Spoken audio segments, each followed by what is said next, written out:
Test, test, test, test, test, test, test, test, test, test, test, test, test, test, test, som, som, e, som, som, e, som, teste, e, som, som, a, e, som. Ok.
Hello, thank you so much. Thank you very much. Welcome, our minister. Please.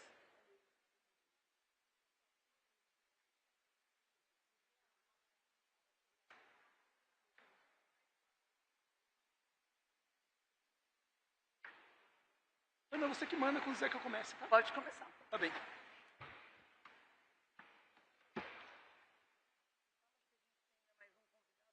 Deve chegar, talvez não chegue. Obrigado. Good evening, everyone, and thank you for joining us on today's COP30 Presidency Press Conference. As a reminder, these are daily press briefings organized by the COP30 Presidency and hosted by COP30 CEO Toni. Guests will be confirmed on a daily basis and shared with media in advance of the briefing. Today's focus is harnessing local and subnational action to build resilience and improve lives. We will begin with opening remarks from Toni, followed by brief interventions from our guest speakers, and a short question and answer session at the end. Joining us today is the Minister Jader Barbalho Filho, Brazil's Minister of Cities.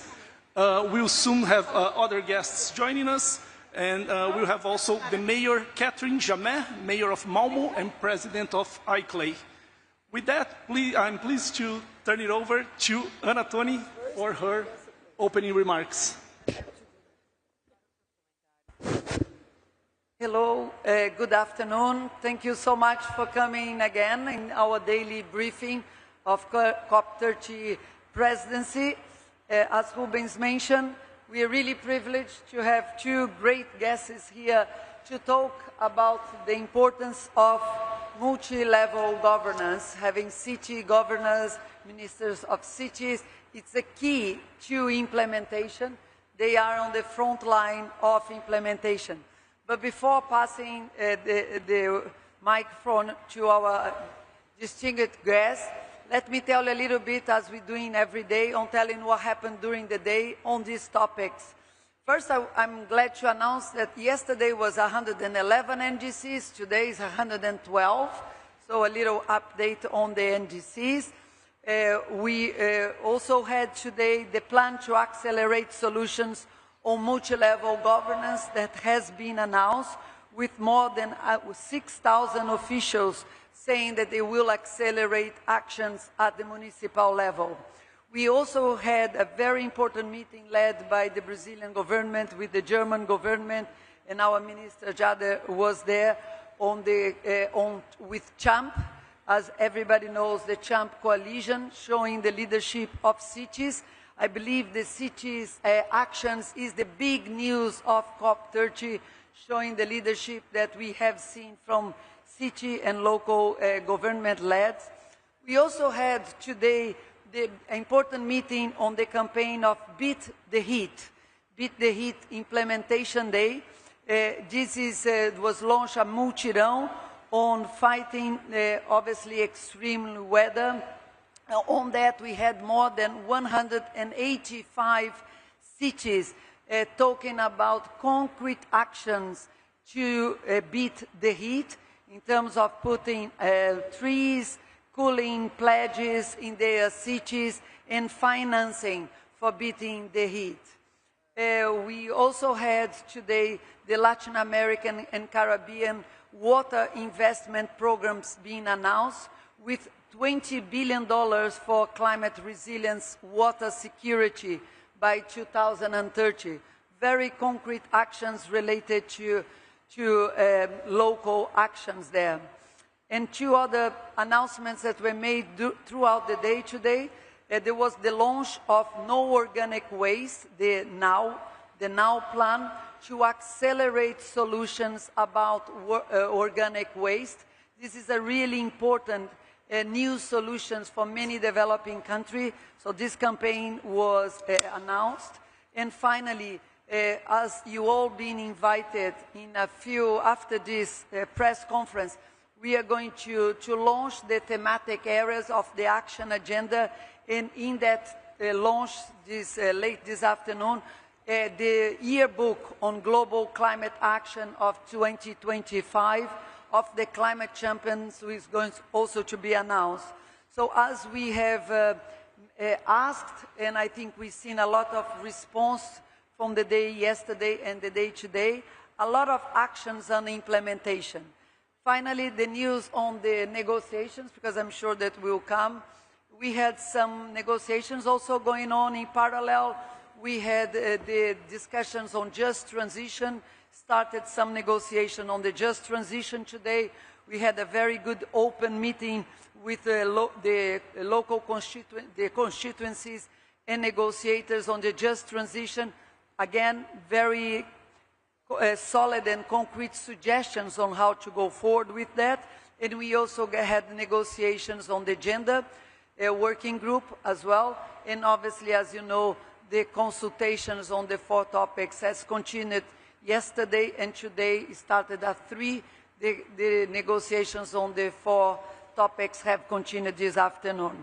With this short summary of the day we had today, I pass over to our distinguished Minister of Cities. There has been a great partnership throughout this year, so I wanted also to thank the Minister for the partnership that we have had with COP30 presidency to put cities and state governments at the center of COP30's actions, and now that we've seen here in Belém. Thank you. Just want to remind everyone that we have translation available. If you need a headset, I will also help. Would like our friends to help out if anyone needs a headset. Thank you. Boa noite a todos e a todas. You ask to apologize. Good evening, everyone. I'm going to speak in Portuguese, which is our language.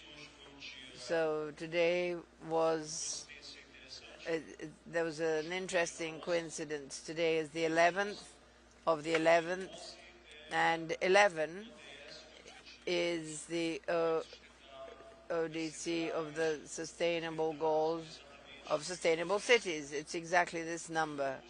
So I'm a person that doesn't believe in coincidences, and I'm telling you, ladies and gentlemen, that if we don't understand that this COP of the forest, where it has to be the COP of the cities, what has been treated by the leaders will not be met. When we talk about emissions, ladies and gentlemen, I would like to remind you that 80% of the emissions of the planet come from cities. Up to 2050, 70% of the population in the world will be living in cities. So how can a city not be in the center of this discussion? This is what we're talking about in different panels, talking about mobility, talking about solid waste, talking about prevention, and fundamentally talking about two topics which I think are the most important topics that we have to deal with here in COP30 when we talk about urban life. First of all, funding.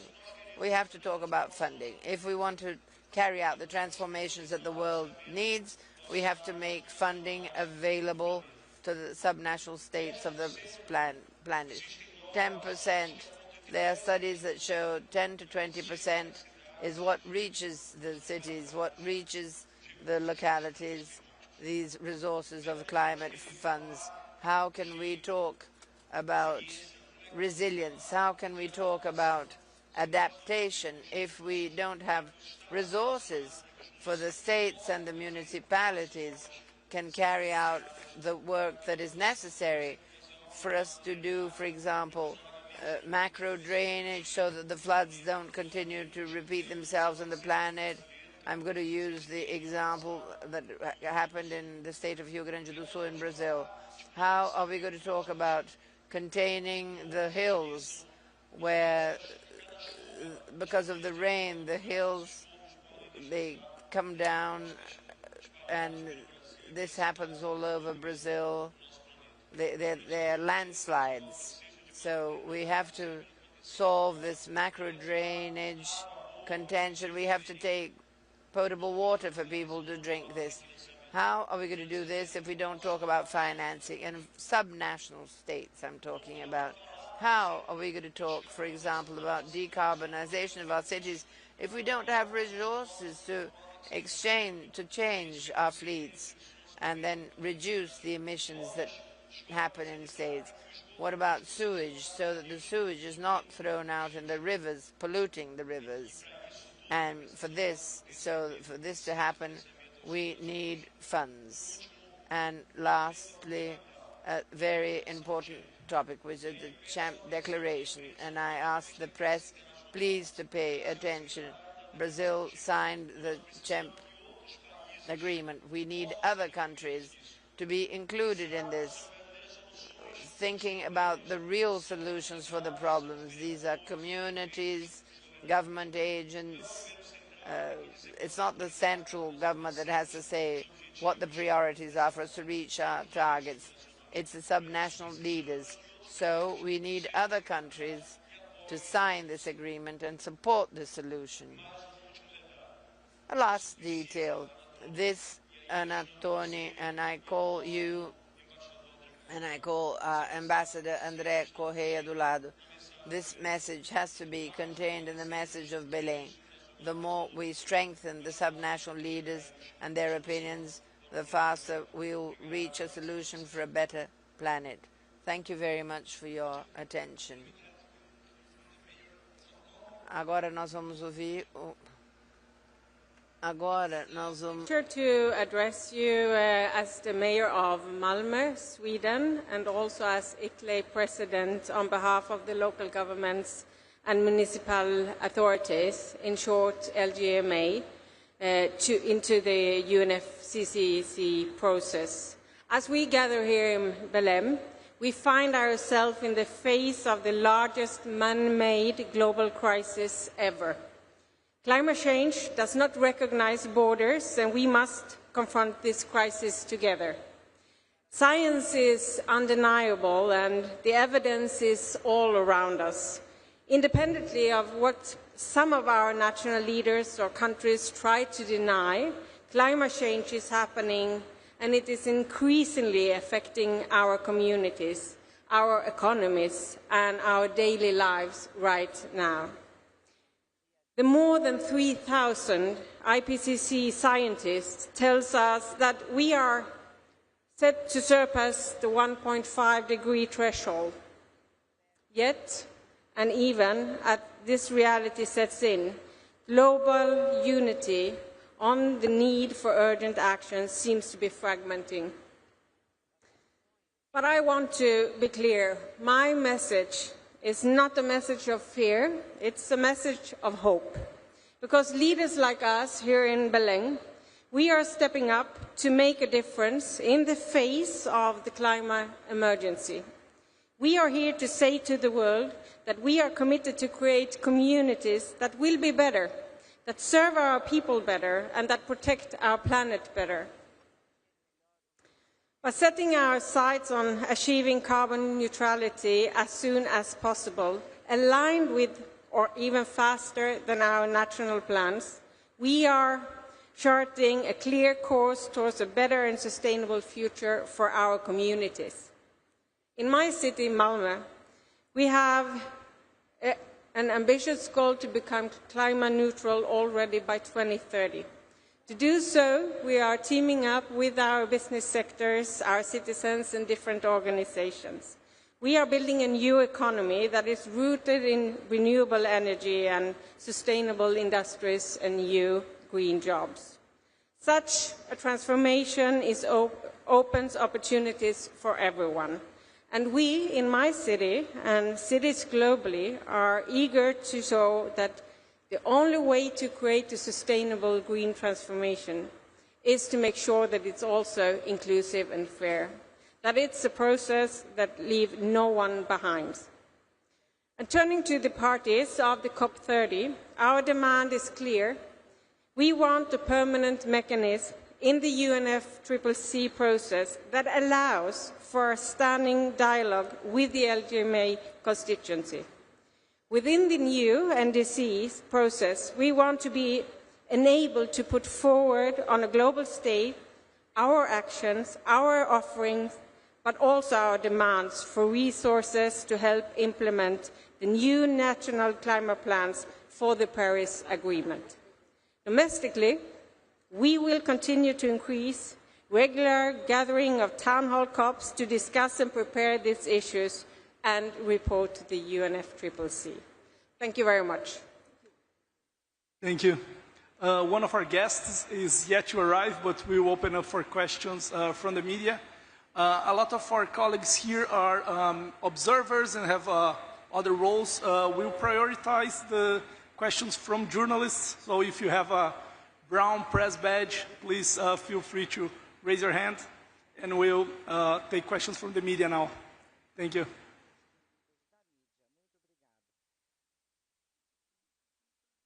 Go to our colleague here.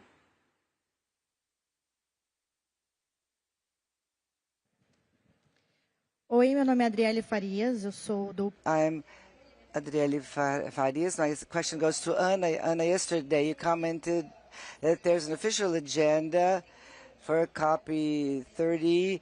This is the first time in 4 years, and I would like to know what you consider as being most important among the topics that are being discussed and which is starting to be discussed today by the delegations. Thank you.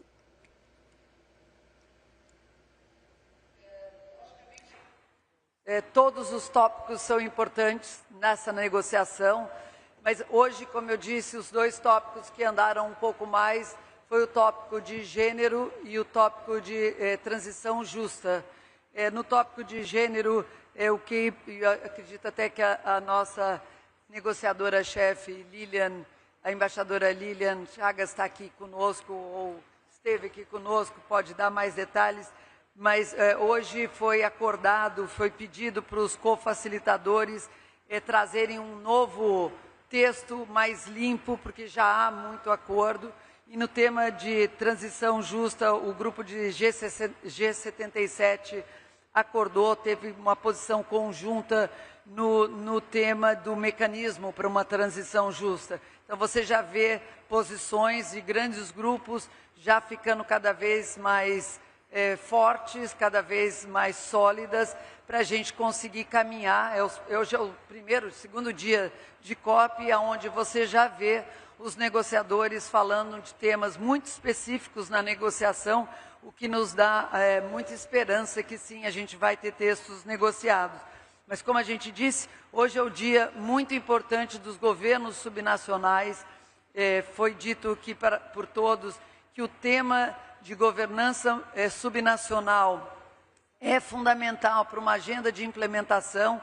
Aqui nós temos o representado pelo ministro, o governo federal, pela prefeita, os governos municipais, e se o nosso convidado chegar, os governos estaduais, mostrando esse grande mutirão para uma governança de subnacional forte na implementação. E eu acho que é a primeira vez que numa COP a gente tem tantos representantes de prefeituras e governos estaduais, então isso realmente deixa a gente bastante feliz. Thank you, Ana. Obrigada, Ana. Agora o próximo, aqui a pessoa nessa primeira fileira.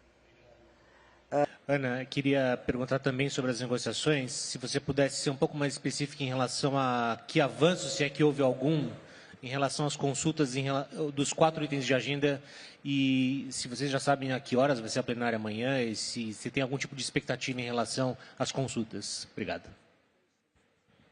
Em relação... I think there's translation, so I'm going to continue in Portuguese. As regards the negotiations on the consultations on the 4 topics, yesterday there was a meeting that was supposed to last for 2 hours, but it lasted for 4 hours.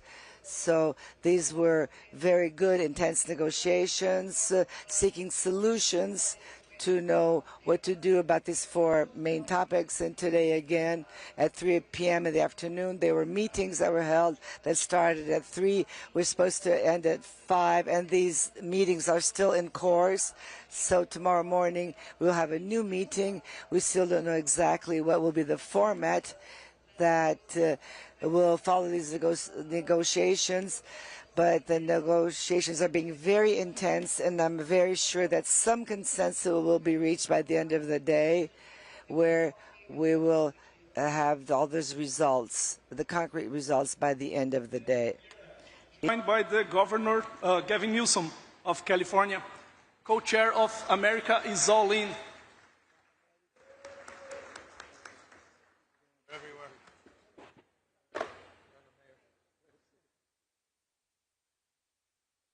With that, we would open to the Governor for some initial remarks.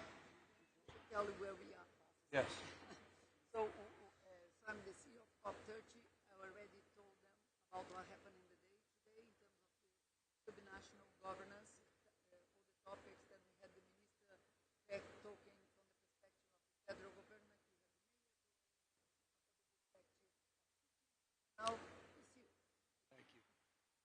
Well, I come here with humility coming from the United States, I'm very mindful that the Trump administration has abandoned any sense of duty, responsibility, or leadership as it relates to the issues that bring us all here together. It's an abomination. It's a disgrace. But rather than complaining about it, we're trying to do something about it. And if there's one thing that I want to emphasize to all of you, is the state of California has a very different state of mind. There's a different quality of imagination. California is a stable and reliable partner in low-carbon green growth and will remain a stable and reliable partner in low-carbon green growth. I'm here because I don't want the United States of America to be a footnote at this conference. And I want you to know that we recognize our responsibility and we recognize our opportunity. California's modern environmental movement began in the 1960s. 1967, a gentleman by the name of Ronald Reagan, Governor Ronald Reagan, trying to address the issues of air quality in Southern California, established the California Air Resources Board. 3 years later, Richard Nixon, a Republican president, who established the Clean Air Act, the Clean Water Act, gave California unique authority to lead the nation in low-carbon green growth, and we have exercised that authority. California operates as the fourth largest economy in the world every day with 2/3 of its energy sourced from clean energy. We have, over the course of this calendar year, 9 out of 10 days run at a portion of the day at 100% clean energy. And that's because of our very intentional policies that are nation-leading, including our Cap and Invest program that we just extended to 2045. So I point that as an aspect of contrast to what's going on in Washington, D.C. I don't want that to shape your perception of my country. We also recognize that climate risk is also financial risk. And increasingly, we are struggling as a nation with home building and access to mortgages because of the insurance crisis that has been induced and exacerbated because of climate change. I say that to reinforce the economic imperative to address from a cost of living perspective the importance of changing the way we produce and consume energy. Final point. I'm not naive about our biggest competitor in the United States of America. And I say this not with a closed fist, but my eyes wide open. As an American, I respect and admire what China is doing at scale as it relates to supply chains and manufacturing. And the United States of America better wake up to that. Our legacy automobile manufacturers better wake up to that. This is not about electric power. This is about economic power. And we in the state of California are not going to cede that race to China. We're going to compete in that market. And I think one of the great abdications, final point, is the own goal of a President of the United States who simply doesn't understand how enthusiastic President Xi is today, that the Trump administration is nowhere to be found at COP30 today. Thank you. We'll continue to take a few questions from the media. If you're interested, please raise your hand. Go over to the gentleman over there.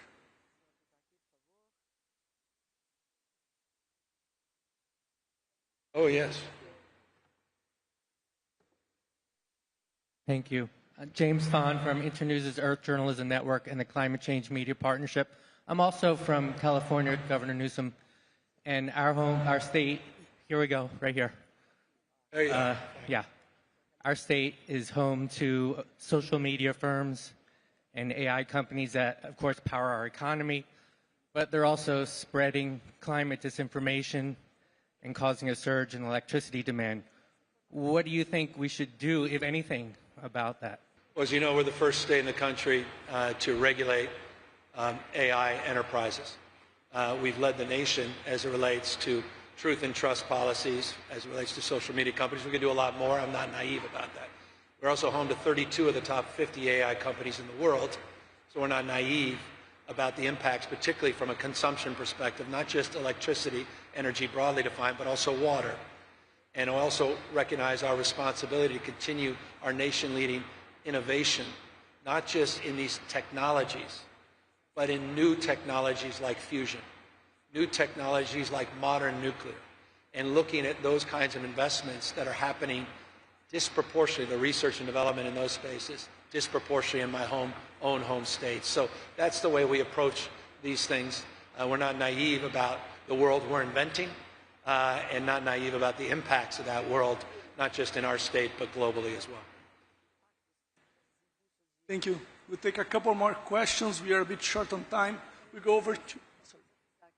Oh, excuse me. The Minister of Cities will have to go back to his meeting, and thanks for joining us today.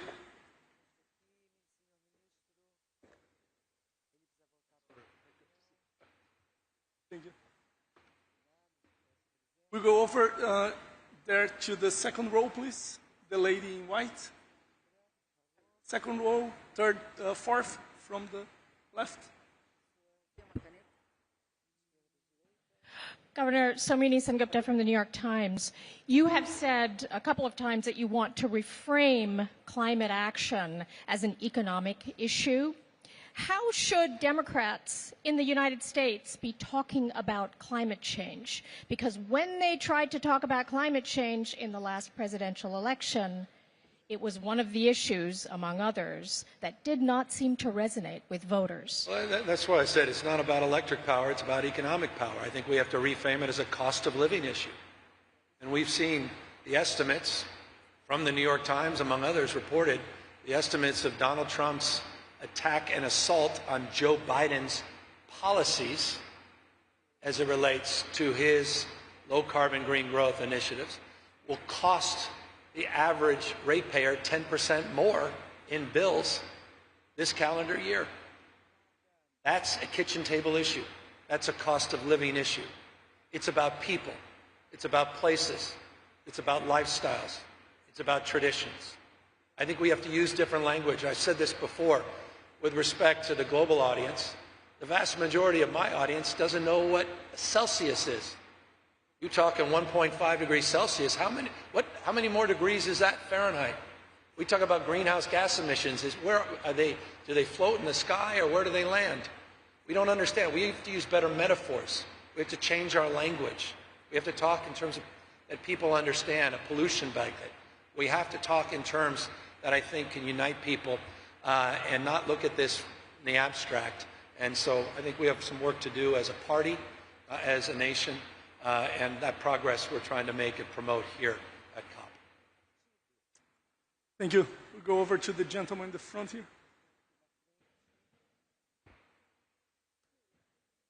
Governor Newsom, we see between these U.S. administrations a climate action whiplash.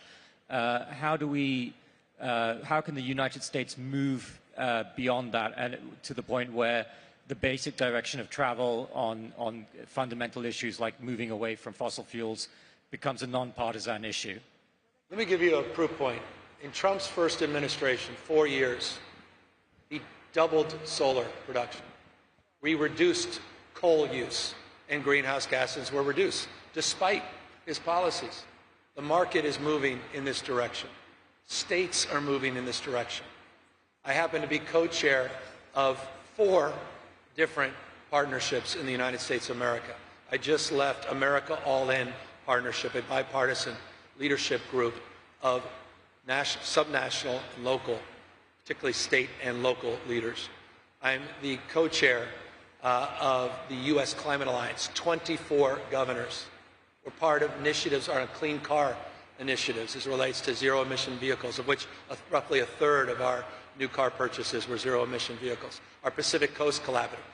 States are partnering despite the headwinds in Washington, D.C.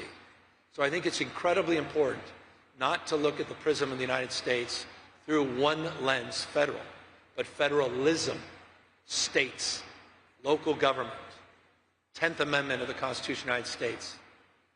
The federal vision is realized at the local level, and remarkable things continue to happen all across the United States, in cities large and small, and states large and small. And if the mayor of Malmo wants to share some comments? Okay, then I would like to underline that what Governor just said about creating a new language. I really think it's important to talk in a way that builds trust.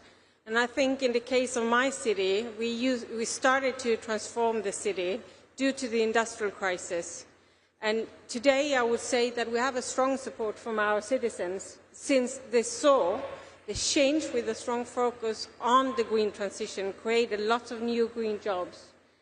We had a very problematic situation with problems due to the industrial crisis. And today we are one of the fastest growing cities, and we collaborate very, very close with the business sector and all our citizens. So it's also important to remember that the trust for local leaders, governors, mayors, is quite often higher than trust on the national level. So the language and the trust is really so important to be successful. I appreciate that, Mayor. It's also results. We have 7 times more green energy jobs than we do fossil fuel jobs. We've reduced greenhouse gases since 2000 by 21%, and our GDP has grown 81%. When I started, we were the 6th largest economy in the world. Now we're the 4th. Tesla comes from my state for a reason. It was our regulatory policies. And 60 headquartered companies in that space are now in California because of our regulatory policies. One of our biggest exports. We're #1 in two-way trade, #1 in direct foreign investment, more scientists, engineers, more Nobel laureates in my state than any other state. We dominate in R&D. China, Germany, and California, in that order.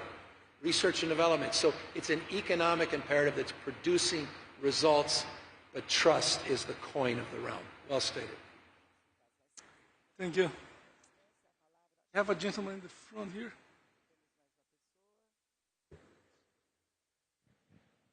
Over here, Governor. Wally Tam with True North from Canada. Earlier today, you saw me. Earlier today, you was trying to talk to me all day. God bless you.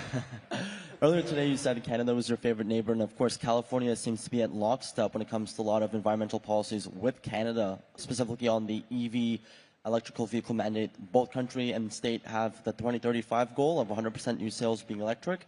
I want to ask you about carbon pricing, or specifically a carbon tax. Do you, as the governor of California, support a carbon taxing system in your state, and do you think it should be implemented like it was in Canada across the country in America? We just 2 weeks ago, we extended our cap and invest program to 2045. By the way, we have a relationship with Quebec in relationship to that carbon market. Just extended it. So we've chosen that path as it relates to cap and trade, cap and invest. As it relates to the merits and demerits on carbon taxes, we can debate that perhaps in a separate place, in a separate forum. But California's approach, low carbon fuel standards and cap and trade, are the backbone of our transition. Final point. I initiated the first in the nation zero emission vehicle mandate by 2035. We marked the market and we shifted consciousness, and going back decades, this has been the case in California with our clean waiver, with our tailpipe emissions rules.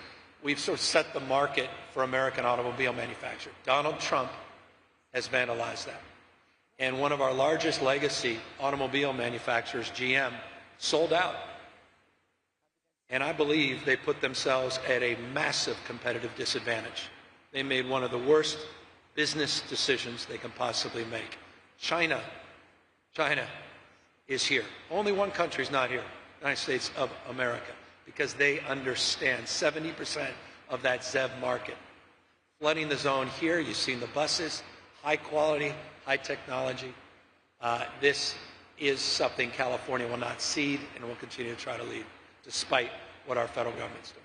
Do you expect to push back that mandate of 2035 for 100%? Do you expect to push it down the line, as you're seeing pressure in Canada, for example, where likely your politicians are thinking about that? Well, we're in litigation with the Trump administration. They're trying to eliminate our rights under the Clean Air Act that are well established to advance in that space, but we continue to push the envelope. 2.2 million ZEVs on the streets of my state. Over there, I can see your badge. You're a member of the media? Yep. Okay. Thank you so much, Governor Newsom. Thanks very much for the question. I'm Ryan Beechu from Trinidad and Tobago, small island state. I wanted to ask you about a geopolitical situation that's developing.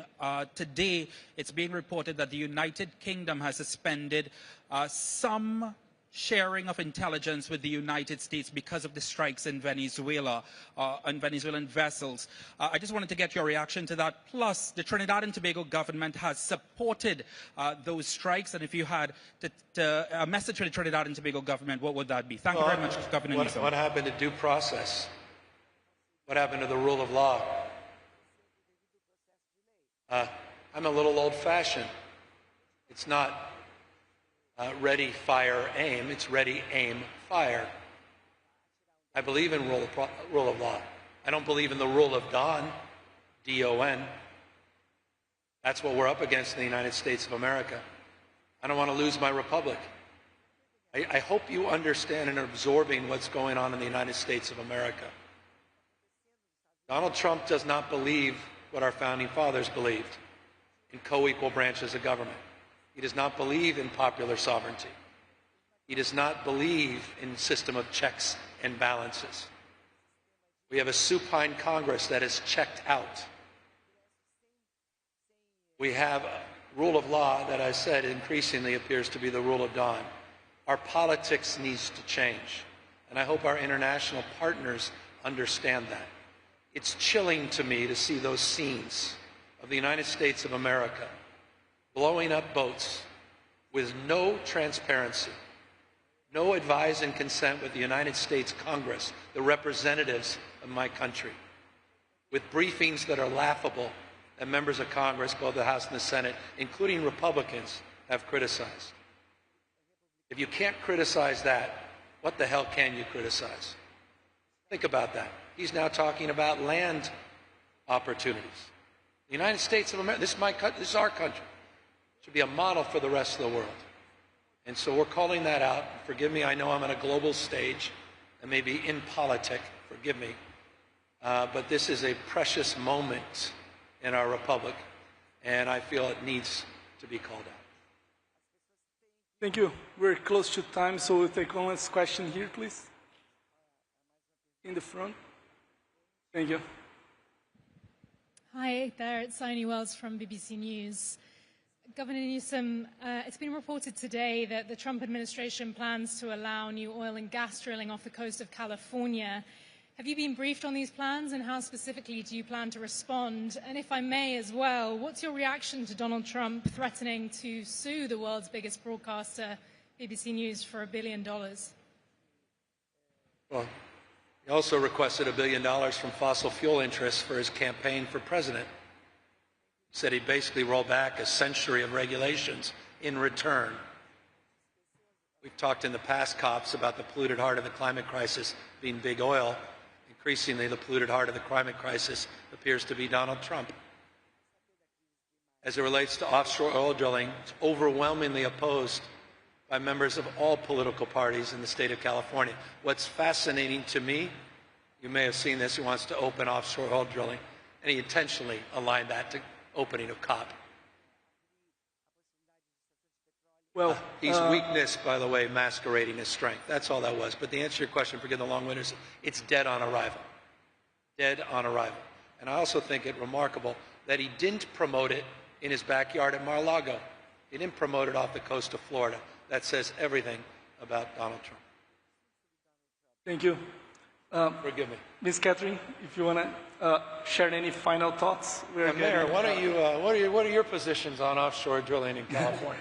Getting close to time here. I think we're running out of time, but I think it's so important to see that cities all over the world, even though the nation and national leaders are backing down, actually are stepping up. I think it's so important to see that we can't rely on the NDCs. We know that we have to do the job for our citizens, the security and safety of our citizens, and also the planet. We have seen so many times that when national leaders are stepping down, the commitment to our global organization is growing.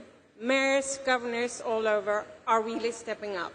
And I would like to just as a final thing here, say that I really, really wish these negotiations to be successful in including multi-level governance to create a new era of multi-level governance to make sure that we are able to deliver, because we know what has to be done and we are ready to deliver, and with a stronger support from our national leaders we will do the job.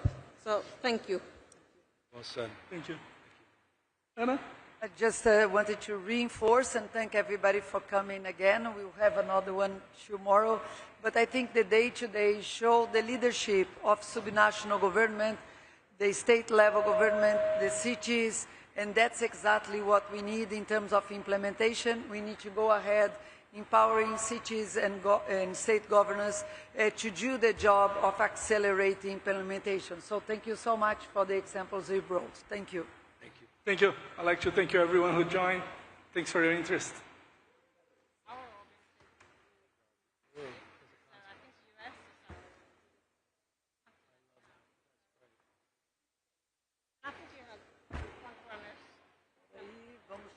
Yeah. E a segurança vai enlouquecer aí. Yeah, Jerry. Yeah, Jerry, well said. That's right.